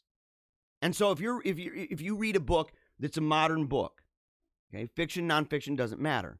If you read a new one, in between that, read an old one. The idea being that your head is in the present, you're walking forward, but you got one foot in the past. You are honoring the democracy of the dead. You are not trampling on their grave, and you're not ignoring them. You're visiting them. You're learning from them. It builds a connection with your ancestors. It builds a connection with how did we get from there to here? And how can I relate? So many people who condemn the past, and they condemn all the great minds and the heroes of the past.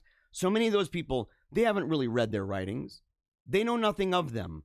And that's in a time where they're like, well, can I go find them on Facebook? No, you can't. You got to read them.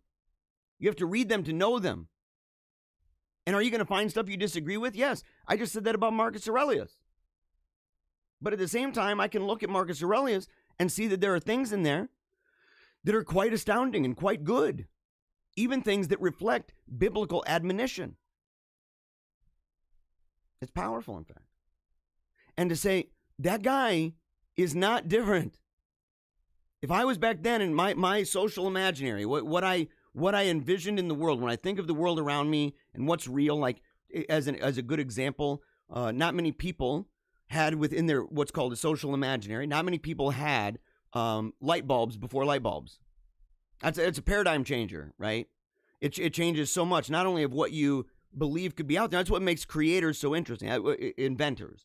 It's what makes inventors so fascinating and storytellers so fascinating. Archaeologists, scientists, it's what makes them so fascinating is that when they discover these things, it adds to the social imaginary. So there wouldn't be, if we were in that place a long time ago where we were before the Magna Carta and all this other stuff, we would be basing our social imaginary off of a frame that was available to us that had been developed over time, just like we have now. And one day, the people in the future are going to look at us. And you know that there will be a lot of people who will look at us, and we think so many moderns are like, oh, we're the pinnacle of all things. Progress has been marching forward all the way to us, and we're kind of the end of it all. And I think that meme where it shows the hyper obese fat dude in the line of the evolutionary line, you got the single cell, you got the chimps and everything. It builds itself up, great ape and all this, and then at the very very end, it's this big fat guy with a chicken wing in his mouth or a burger, right? But that's the idea. It's mocking the idea of progress as understood by materialistic rationalists. Because in the future, people will be able to look at that and say, man, these people thought they were the pinnacle of it all. They thought it was over. They thought they were what this whole world was attaining to, and they believed those things. And so we would hope that the future would have that kind of camaraderie with us. But we can't expect that. We can't expect that charity from the future if we're not giving it to the past. Because insofar as they're concerned, we are the future for them. And so really the way that we're treating, it's like St. Alphonsus said in preparation for death. I didn't quote it yesterday because we went way over what I wanted to do. But the thing is that the way that you act at funerals and what you see, the way that people behave, that you have to know that that's probably what's going to be happening at yours. And I think that has to do with this too. He said, every age has its own outlook. It is especially good at seeing certain truths and especially liable to make certain mistakes. We all, therefore, need the books that will correct the characteristic mistakes of our own period. And that means the old books. All contemporary writers share to some extent the contemporary outlook. Okay, social imaginary. Even those like myself, C.S. Lewis, who seem most opposed to it. Nothing strikes me more when I read the controversies of past ages than the fact that both sides were usually assuming, without question, a good deal which we should now absolutely deny. They thought that they were as completely opposed as two sides could be, but in fact, they were all the time secretly united. United with each other and against earlier and later ages by a great mass of common assumptions. We may be sure that the characteristic blindness of the 20th century, and ask yourself if you think it's true now, the blindness about which posterity will ask, quote, but how could you have thought that, end quote, lies where we've never suspected it and concerns something about which there is untroubled agreement between Hitler and President Roosevelt, or between Mr. H.G. Wells and Karl Barth. None of us can fully escape this blindness, but we shall certainly increase it and weaken our guard against it if we read only the modern books. Where they are true, they will give us truths which we half knew already. Where they're false, they will aggravate the error with which we are already dangerously ill. And he ends by saying this. And I'm struggling to read it with it pink, man. This is not good. I'm going to go ahead and take that off because I can read it better if it's not in pink. My eyes were straining. I'm like, ugh, don't do that anymore. The only palliative is to keep the clean sea breeze of the centuries blowing through our minds. And this can be done only by reading old books. I'm the opposite of that. And I'll close on this. I'm the opposite of that. I struggle with only reading and emphasizing old books. Some of my best friends are people who've been dead for centuries. Okay, those are people I love nothing more. I could go down in my man cave, and I could go down there, man, light some incense up, have some candles all over the place, a nice little reading light and stuff, and sit there and read some old books, Greek, Roman, early Christian, doesn't matter. Okay, I love that stuff, and I didn't always, but when I did, I kind of was an overreaction. And so my problem now is blending those things in. Same thing with movies. I used to only watch documentaries. That's all I did. I was just serious all the time. And I didn't read fiction. I only read modern nonfiction. So to be even more specific, modern nonfiction. Now I read a lot of ancient fiction. I read a lot of plays. I love plays. And so I like reading the Greeks. I like reading the Norse myths and stuff. I like reading all of that. And so I've done it, though, at the expense of a lot of modern books. And I got to get that pendulum kind of in the center. I got to balance that thing out. That's an enthusiasm, right? And I said, man, you've got to be able to do that, to balance it. Same thing with the movies and documentaries, that I used to only watch the documentaries, and now all I do is watch, a bunch of fictional films, which is great. I love it. I love the analysis of it and everything else. At the same time, I believe that there has to be a balance even of that. That you sit there and you say, like, I want to watch, what is it, Hillbilly Elegy? I want to read that, man. I want to read it. I want to watch it. In fact, I might do it as soon as this show's over. I might just go upstairs and put that bad boy on because I've wanted to watch a true story. And so, amazing, by the way. I've heard raving reviews from people that I admire. And so I want to go and I want to watch it. But watch documentaries too. I want to watch Social Dilemma. So these are things that I want to do, right? And I think that there's got to be a balance even of those. And so to say, man, you've got to be able, I'm sorry about that. You've got to be able to balance those things, to blend them, to say, it's good to watch documentaries. It's good to watch fictional film. It's good to watch stuff that's funny. It's good to watch stuff that's drama. It's good to read stuff, same spectrum, fiction, nonfiction, theology, philosophy, and don't be scared by words, okay? Don't be scared by these words. And we're going to talk more about it, especially in private videos and stuff like that that'll be seen on the site, DVDs that I'm hoping to put together. We're working on it now to put together ideas. It'll take a minute, but we're working on it, okay? And so I just want you to know that. Let's see here, hold on. No, I did it again. There we go. Sorry about that. And so the thing is, is to put these together so that we can break it down in a way that's really easy, which is what we try to do here. Issues like philosophy, issues like film theory, issues like how do you read a novel? How do you read that? What are the different types of reading? What are the different kinds of books? What are these ancient writings? What are they about? And how do we get into that to balance it out? And we can see, have we made progress? Have we regressed? Just because they're old doesn't mean they're wrong. In fact, in some cases, they weren't dealing with a lot of the things that we're dealing with. We've gone really off the deep end with some stuff. We've really gone out to lunch. And so we need that wisdom. We need to be grounded again. And it's easier than you think. It's easier and more accessible. And even when it's hard, push through. And if you've got a question, reach out to us. Reach out to us. All right. We're gonna call it quits here. I need to have I'm gonna see if my wife is up there. Hold on, give me a second.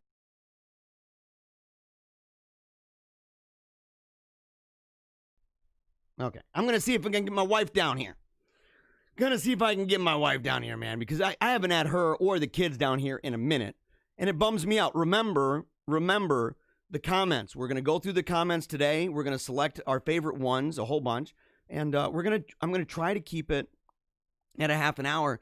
But if there's a whole bunch that I'm like, man, I love this.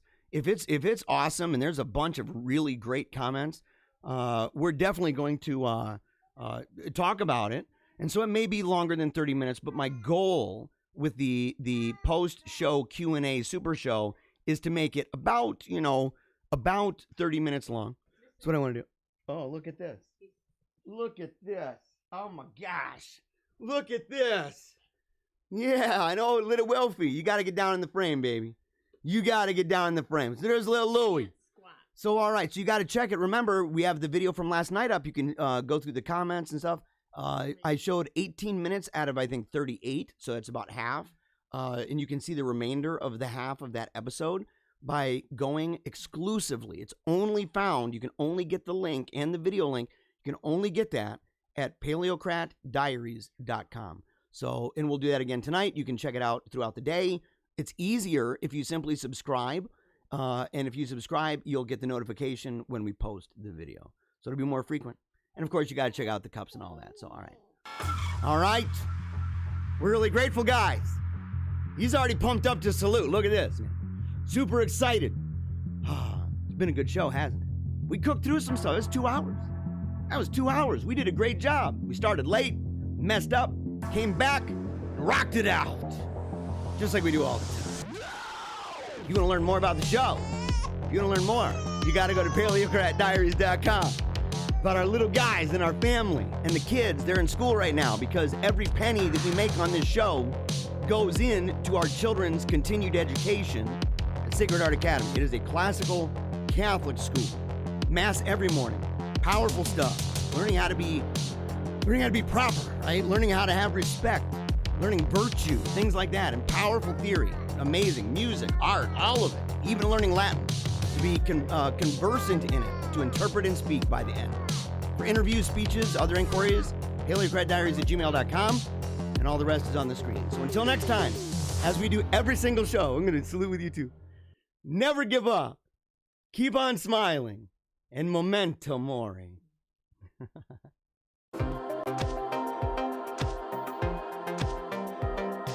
If I don't talk into microphones, I don't make that mad cash. Making all that money. Making that mad loot, right? Mind control.